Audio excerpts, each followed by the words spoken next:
teve uma ocorrência que você tomou-lhe um cargueiro na Cachopa. Cachopa. Foi depois da casa do Ney ali, tava eu e o Machado, o Chuck. Eu e ele não, né? Tava a guarnição toda, tava Napoleão. Chuck é bem conhecido, né? Chuck meu amigaço, cara. Teve lá em casa um tempo, esses dias aí, tem umas 2 semanas. Tá com canal semanas. também, tá com canal aí. Meu irmão, vou ligar pra ele aqui, pra ele contar essa história aí, cara, melhor do que eu. Fala assim, ei, Chuck, lembra dessa parada? Vou ver se ele atende. A gente tá ao vivo, fala, Chuck, a gente tá ao vivo aqui no Fala Moreno. Se ele não estiver gravando, ele vai atender. Cara, mas assim, essa ocorrência foi o seguinte, né, cara, assim, isso aí também foi o último dia praticamente na Rocinha. Foi o último dia na Rocinha. O que aconteceu? Esse período, a gente não pode deixar também de enaltecer a polícia nesse período. Por quê? O Major Edson estava com a imagem desgastada, né, por tudo que estava acontecendo, já estava na iminência de ser preso. E eu acho não, tenho certeza que a polícia ela foi muito sábia na escolha de ter colocado a Major Priscila. Por quê? Ao meu ver, não haveria outra pessoa, não dizer que não teriam outros oficiais capazes, não é isso, mas de responder à altura que a mídia queria. Eu acho que a polícia foi muito inteligente, muito estratégica ali. Ela coloca a Major Priscila, né, porque tinha uma imagem muito positiva, ela era FEM, né, e assim, o que acaba acontecendo? Ela assume, depois que ela assume, a favela já meio que toma um vulto muito grande, né? Assim, a vagabundagem perde, de certa forma, o respeito pela polícia e eles começam a ir para os terrenos, né? E nessa daí a gente perde espaço. A gente acaba perdendo espaço, porque a mídia estava batendo na gente, entendeu? A mídia, além de estar batendo na gente, o policial estava com receio de rodar o terreno, entendeu? E aí, pô, meu irmão, foi o que aconteceu. A gente saiu da Cachopa para patrulhar, a gente andou 100 metros, os 8 colegas que estavam ali, todo mundo de 762, a gente tomou um cargueiro e no beco a gente consegue ser surpreendido, porra, com uma chuva de bala, cara, entendeu? E aí a gente não consegue dar um tiro, cara. A gente não consegue dar um tiro, porra, aquele cenário de horror, né, porra, a gente ficar ali, poxa, passa em câmera lenta, né, mas não sei se tu já passou por essa situação. 8 de bico ali, um atrás do outro, tomando tiro daqui do lado, a chuva de bala e... Fala, meu querido, tá podendo falar ou tá ocupado? Aí, pera, deixa eu sentar aqui, pera aí, rapidinho. Porque eu tô ao vivo aqui, cara. O Moreno tá querendo ouvir a história nossa lá da Cachopa. Fala comigo, escura.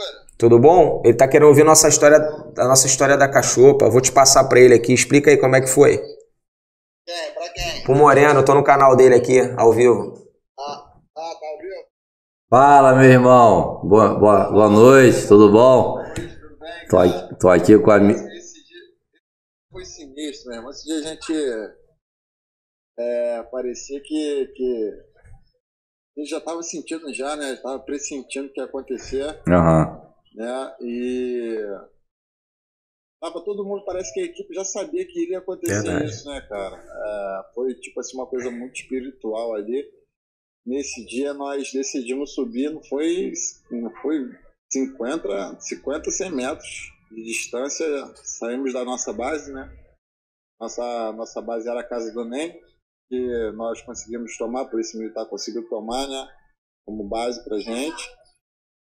Saímos 100 metros, subimos, só deu tempo pra gente se abrigar, cara. Não vimos de onde vieram os tiros. Veio tiro da frente, veio tiro do lado, Nogueira na minha frente, eu puxando Nogueira, o abril que eu tava, né?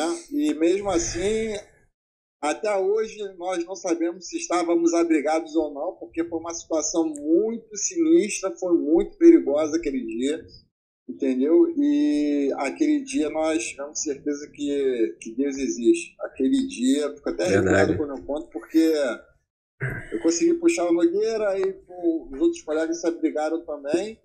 E mais à frente, depois que cessou os disparos, só não continuaram, porque mais à frente pararam os disparos, né? Os disparos. Mais à frente, o que aconteceu? Encontramos uma tampa de maculatra de um AK-47. Quente, estava quente ainda. Verdade. Pode perguntar ao Nogueira, estava quente ainda o ferrolho da arma. né? Então esse dia aí foi marcante para nossa história e foi bem sinistro. Nesse dia nós iríamos morrer com certeza, com certeza. Foi Deus que nos livrou, graças a Deus. Pô, história bacana, hein, irmão? História que é bacana de a gente contar para mostrar um pouco da dificuldade que a gente passa, né? Muitas das vezes a gente nem procura, mas acontece, e muito livramento que Deus dá na nossa vida, né, cara? É verdade, graças a Deus, Deus livra a gente o tempo todo, o tempo inteiro, né?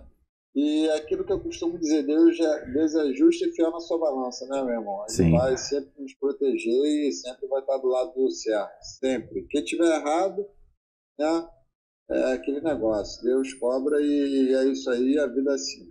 Tem jeito. Por exemplo, hoje eu botei, a vida, ela não vai te bater, ela vai te espancar. A vida vai te espancar. Ou você se lamenta da dor, ou você levanta e revida.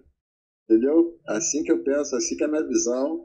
Um abraço para vocês aí, um abraço pro Nogueira. Valeu, irmão. Podcast para vocês, já tô online aqui, já tô assistindo vocês aqui.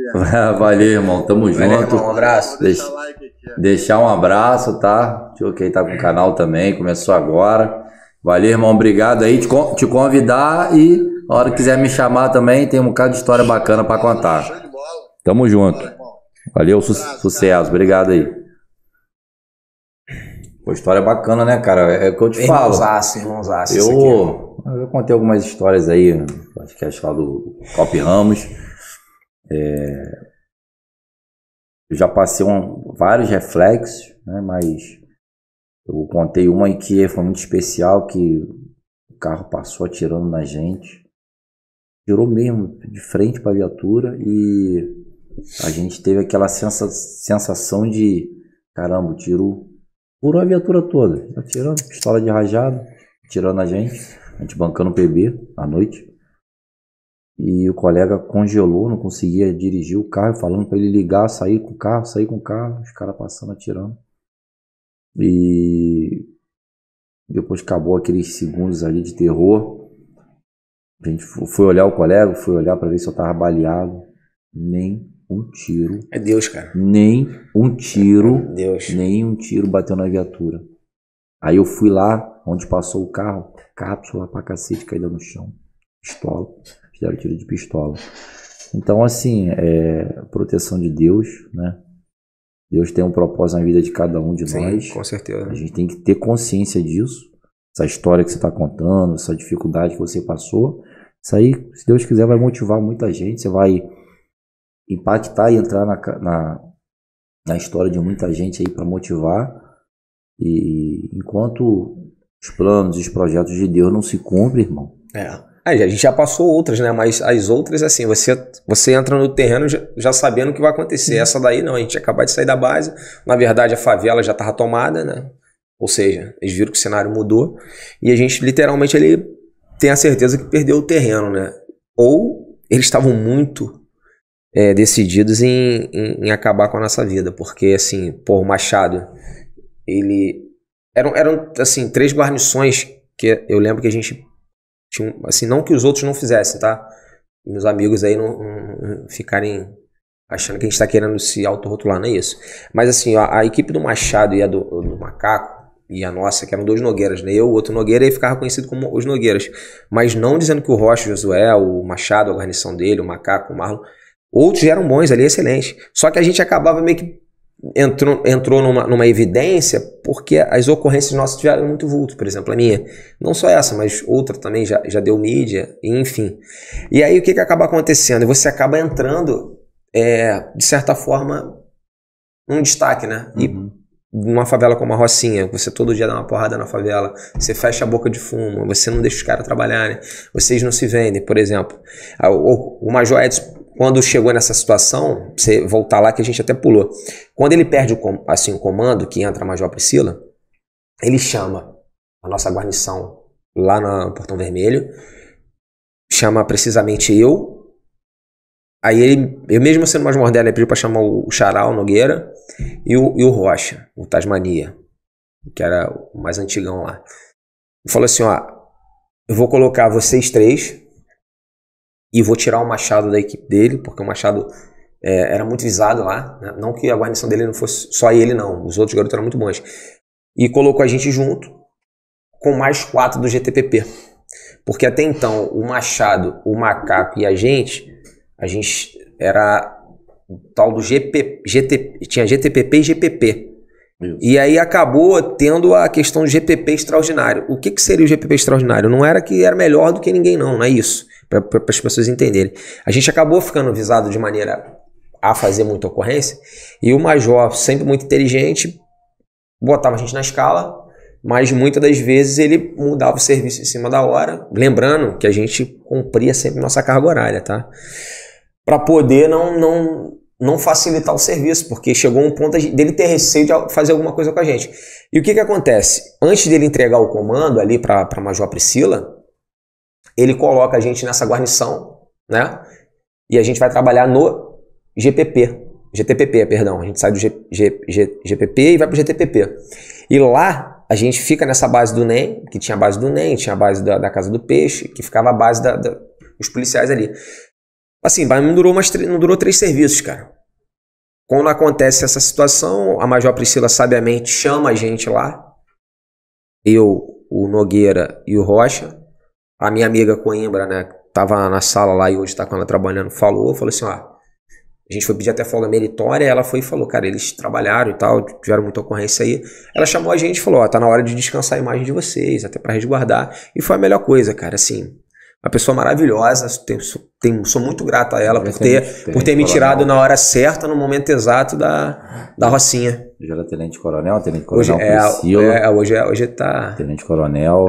A época era Major Priscila, né? Mandar um abraço, tá? Ela representa, a Tenente Coronel Priscila representa muito bem a instituição, representa muito bem as mulheres, né? Isso. Ela é um excelente exemplo, ela teve uma história triste, mas que, naquela situação dela, né? Não vou entrar em detalhes lá atrás, mas que ela continuou seguindo em frente, continuou se dedicando na polícia, continuou se dedicando na profissão e hoje ela, tá aí liderando, né?